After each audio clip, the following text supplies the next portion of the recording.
out here, straight up Cali, let's go.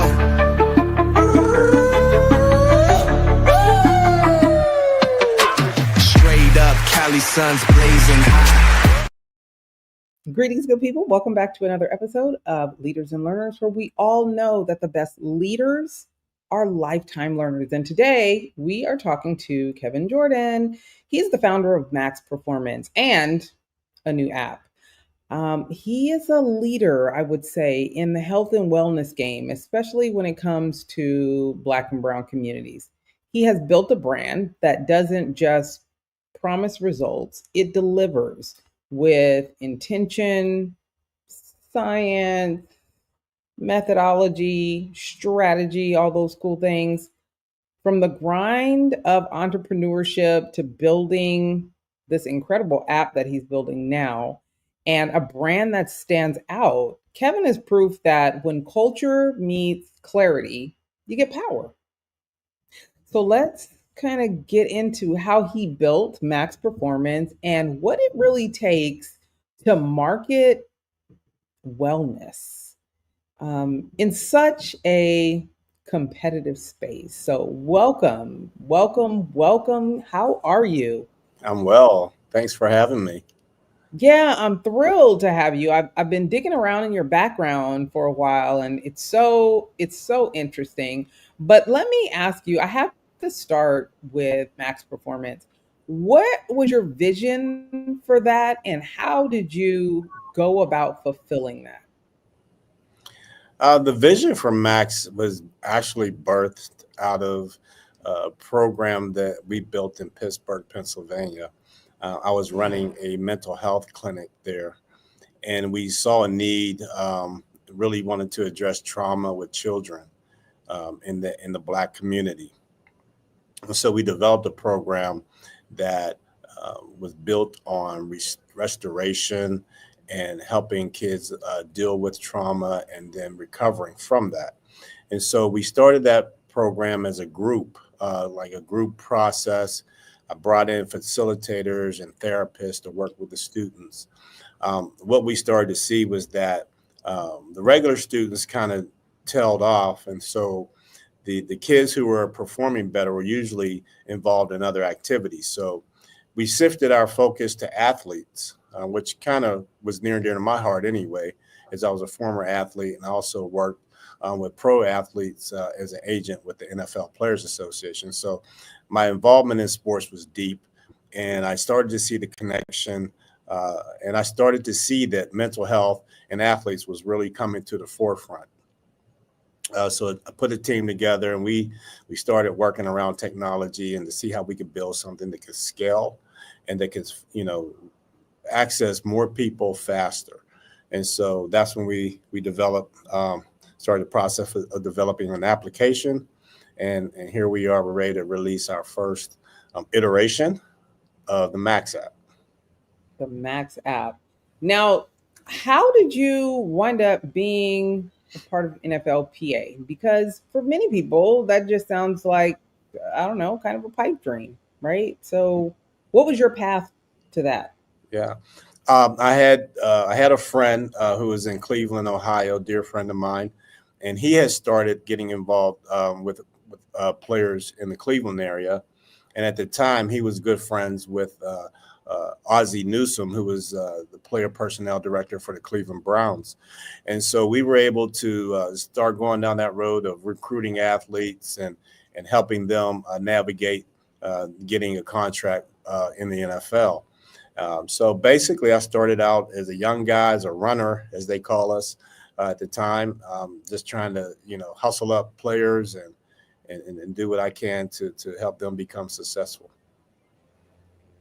Man, I had a conversation with, what was it, retired NFL associate. So they have an association that helps retired NFL players like manage their money and, Sure.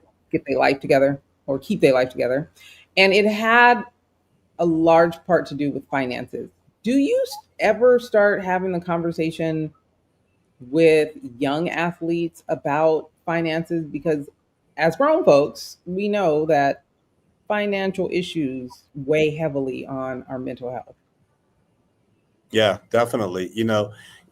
We have a saying, your mental health will affect your money, and your money will affect your mental health. So it goes both ways. But the conversations that we're having now are so important, especially with these young athletes and the name, image, and likeness, or NIL, that is in front of them. They're being asked to perform better in order to get the bag, as they say, right? And so they're starting and having to do that younger. And so we want to ensure that they're prepared by giving them the tools they need to understand how to manage money, how to even invest money, what's a checking, what's a savings account like. So there are tools and things that we're looking to do to help these young athletes navigate the financial stressors that are going to come with being a competitive athlete. Let's talk about survival remorse or survival guilt. Is that something that you've had to talk to young athletes about? Because, everyone does not make it to where they are. There's a lot of people they leave behind sometimes in order to make it. Is that a Mhm. conversation that you've had with young athletes? I think it is. It's really around the isolation that they have. So a lot of athletes are, they're having to train, and they can't go and hang out with their friends, and there's certain things that they can't do, at a young age that they would like to do. That's normal to do because they're so focused on training. So, you see a lot of these athletes now, they start to separate from friends, regular relationships. And so they're leaving people behind in order to pursue their goals, which you can't blame them for that. But that's just Yeah. part of the process. Everyone can't go with you, and only the strong survive, right? And But that's so a tough lesson at a young age. So it's a, what Mhm, in your opinion, to a parent or mhm. even a coach, because coaches take the place of parents sometimes, what is your best advice to communicating something that complex? Hell, some adults don't even get it, to young people. Well, that's a tough conversation, Tanya, and I don't know if I have the answer for that, to be honest with you. I think it really is a case by case thing. Who are you leaving behind? Are you leaving your friends? Or are you leaving another teammate? You have it happening. It's going to happen. Everyone can't go to college and get a D1 scholarship, right? And even if you do, it's unlikely you go to the same school. So Yeah. life transitions, you're going to transition. It's part of life, and you just have to adapt to it sooner, I guess. Yeah. Let's get back to this app and the work that you've been doing. And I want to talk to you as a founder. I know you hit walls. A lot of us do. What was some, or maybe your major wall that you hit, major challenges that you face, and how'd you get through them? That's a great question. And the thing is, I don't even have to dig back that far to pull up the answer to that one. Back here, so we have been developing the app we're coming up on 2.5 years. We've been working on this. It's a complex tool, so there's a lot to it, a lot of features that we're going to release with it. And so I have been working with the team based out of India, and as entrepreneurs and developers in the tech space, oftentimes, the cost of working with U.S. developers is prohibitive.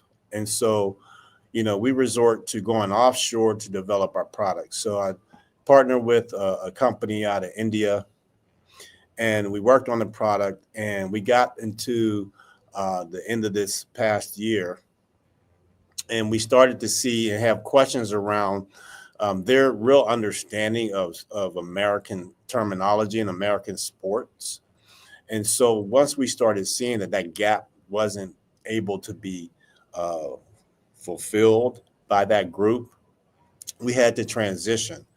And that was a tough thing to transition from a developer who you've been with for 2.5 years to another developer because there's codes, there's different tech stacks that are involved, and you don't want those things to be disruptive. And if you don't leave the relationship the right way, they could do things like place a little bug inside the code that'll detonate at a later date. So there's just things that we had to be mindful of in making that transition. But nonetheless, we made that transition, made the decision that we had to switch. And then once we got on new developer, they started to reveal some things in the build that were faulty. And so the biggest decision we had to make is to scrap what we have built for nearly 2.5 years and then start anew with a new guts, with a new product, essentially. So we literally gutted the house and rebuilt it. Wow. Wow. So they basically sabotaged your work. They sabotaged themselves. Okay. I took it, so they sabotaged themselves because I gave them some very poignant reviews in those places where you make reviews on companies.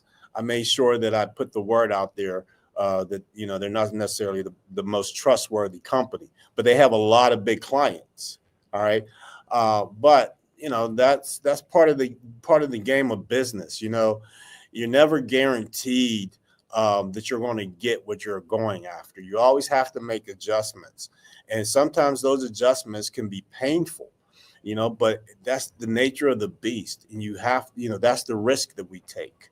Wow. Let's talk storytelling really quick. How did you craft the narrative in a way that connects both athletes and everyday folks? Mm-hmm. Well, we're all an athlete. There's an athlete in all of us, right? I like that. And so when you look at sports, all right, you look at the consumption of sports, you look at sports gear, right? Sports products. Those products are not consumed by the athletes, by the players. They're consumed by everyday people. And so everyday people relate to the struggles, relate to what athletes have to endure in order to be on top of their game. And I think there's a certain level of respect that we have in American culture for athletes. And I think we hold them to such high regard and esteem that being able to want your athlete to be at their best is something that we all crave and want. And so I think that the relationship between everyday people and athlete is one that is natural in American culture. I like it. With that being said, what comms and marketing move has given you like the biggest return while you've been building the previous company in this app, Mm-hmm. but maybe wasn't even a part of the original plan? Sometimes that happens. Man, there's so many, just in owning a mental health clinic. Okay, I worked with and seen people at their worst.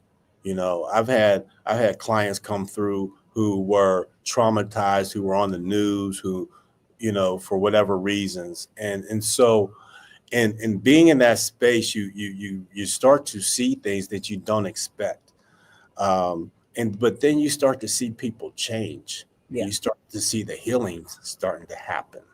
And I think the biggest thing for me is that when I can see somebody go from here to here in their process and know that I was involved in that, that's the return. That's the biggest return that you can get.